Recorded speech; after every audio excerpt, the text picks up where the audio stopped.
Hello folks, welcome to OTD, also known as On the Deck, where you can get all the sports you need in 10 minutes. My name is Adam Orduna. This is my mom, Gina. He's a journalist. She's enthusiast. I am enthusiastic, even though my voice doesn't sound like it. Yeah, it was all that partying you're doing last night. It was something like that. That's why I got my little lay. Tell the people what you got going on here. This is a real lay. These are real lilies. And yes. Last night, your dad and I were at his company's corporate table, front and center, by the way. Hey, there you go. Very cool fundraiser for St. Michael the Archangel Catholic School. But how it's related to sports is our own Rex Hudler, who spent 10 years in the minors and 10 years in the majors, and he's now the color commentator for the Royals. They were roasting him, so they would kind of do it like a Hawaiian roast, pig roasting. So that's the way.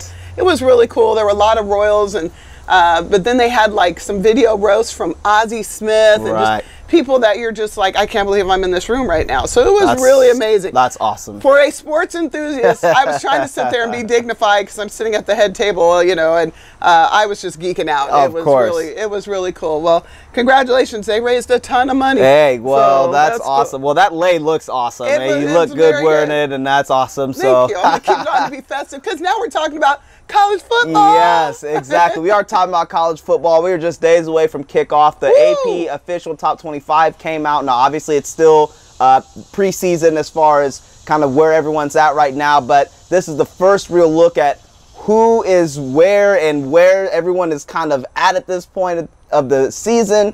And we're going to list off the top 25 and kind of just talk about who's the best conferences and who we expect to kind of do well, and if there's any surprises out of this top 25 list. I'll go ahead and list off the first 10, and then you'll go ahead hit the second 10, and then I'll just round it out there. So we got Alabama, surprise, surprise, Ohio State, Florida State, USC, Clemson, Penn State, Oklahoma, UW, Washington, Wisconsin, and Oklahoma State. Then coming in at number 11 is Michigan, 12 is Auburn, 13 is LSU, 14 is Stanford, 15 is Georgia, 16 is Louisville. Yeah, or Louisville, however you know where you come from. Yeah. 17 is Florida, 18 is Miami, the U, 19 is South Florida, and 20, K-State. Yeah. Cracking the top 20 there. That's awesome. So then to kind of round out the last 5, Vatech at 21. We've got Washington State, 22. No, it's West Virginia. Is that West Virginia? I thought it was Washington State. Oh, okay, yeah, West Virginia, excuse me. And then we've got Texas, then Washington State, and Tennessee there. Yeah. So that's not a bad top 25. Now, there are some teams that have really been in really just one conference that has been getting beat up. But the teams within this conference have really been taking a hit because they, in some people's eyes, they haven't been living up to the full standards of what they should be. And that's the Big 12. Yep. And so how many teams do the Big 12 have right now in the top 25? Is that 5 teams? 5 teams. That means 50% of the Big 12 is ranked in the AP preseason top 25. That's a huge number right there. Half. And then what does the SEC have? 6 teams? Yep. And then who else? What are the other numbers there? The ACC has 5 teams. The Pac-12 has 4. The Big 10 has 4. And then from the group of 5 out of the AAC, you have 1.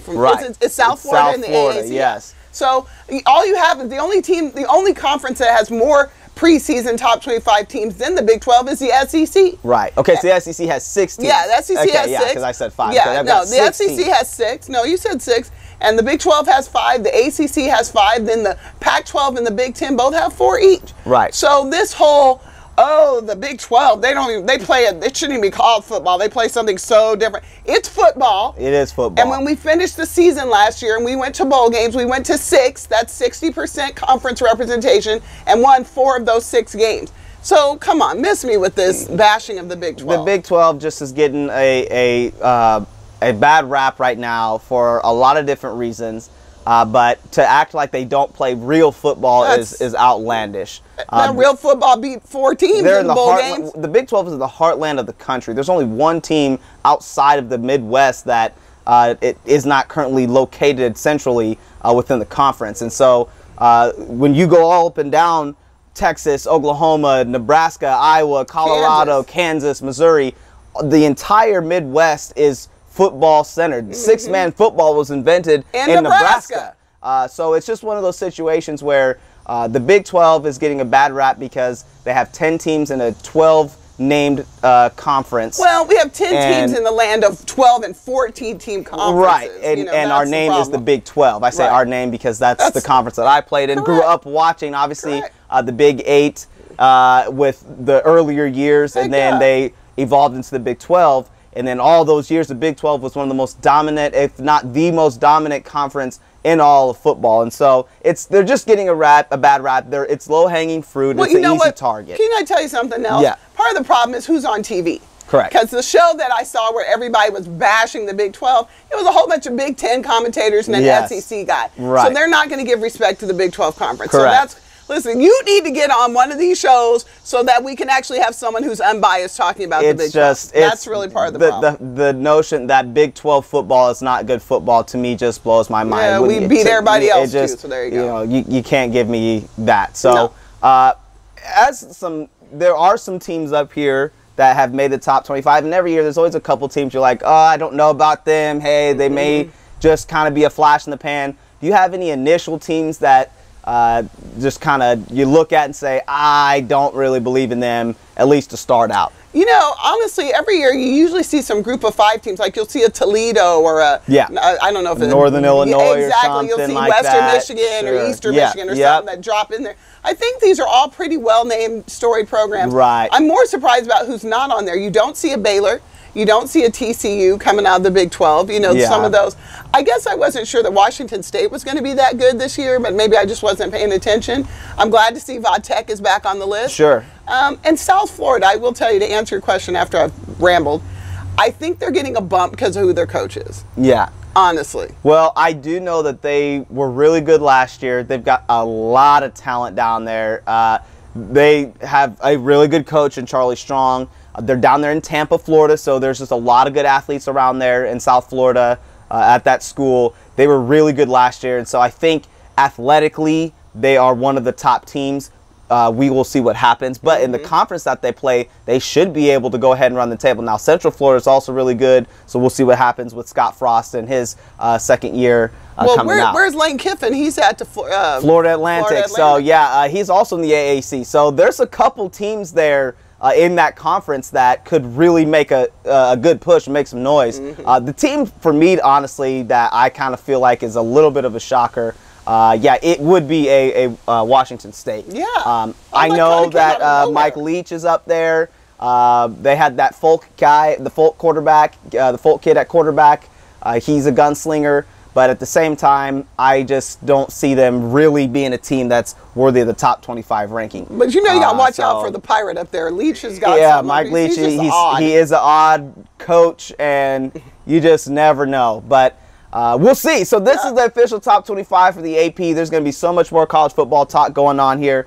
We're just excited the fact that now we can start talking more and more college football because the Labor Day weekend that it will be coming up is going to be full of all college football. So I'm just happy that we're finally now getting some rankings. Well, let me ask you one real quick question. To open up the season, we start Thursday night. K-State's one of the first games. I love that. But that weekend, September 2nd, you got #1 Alabama playing #3 Florida State. Sure. Do you think that's good or bad? Because there's a lot of risk if you lose. There is a lot of risk, and I think this has been a trend over the last couple years. Last year we had Alabama play USC, and USC was able to rebound because it was a very, very bad game. USC just didn't even look like they were a football team. Alabama looked like men among boys. But if it does, become a blowout, teams, you want that blowout to be early in the season, not at the end of the season. I do think that sometimes it can hurt you because you don't want to just get blown out like USC did. But if you can come back, you can get back ranked again, and then you can work your way into a bowl game. USC is rated as a top 5 team right now. So I think it's good because a lot of people are tired of seeing Sister Mayor of the Poor play some of these big schools and then have that be a blowout. So either way, I feel like if both teams are just going at it and whatever the outcome is, at least teams are trying. What I hope is that it's a close game. Because like you said, a blowout, a lot of people felt like that blowout last year held USC out of the Final Four. It did, correct. They were working their way up. I think they ended in the top 10. They did. They did. And they took down UW. They were able to beat some big teams. They were on a 5 or 6 game win streak. They had some really good players. I really felt like if you're going to have that loss, have it right away instead of at the end of the season where all of a sudden now people are looking at you and say, well, that's pretty bad luck. Like Nebraska last year, they were undefeated and then they started getting trounced by teams. It's like you want that loss to happen early instead of later. People have a short memory. You need that to be. But I'm excited because it gives us something to watch and something to look at. This has been a trend over the last couple of years. People don't need to call the house that weekend at all. Please don't, because we are going to be locked and loaded. With beer and nachos, and food. Don't call. Right. It's going to be a great weekend. Well, we're excited for the college football kickoff. Subscribe to our YouTube channel. Type in my name, Adam. We're doing like our Facebook page. Type in OTD. And we want to say we appreciate your time, folks, and we'll see you again.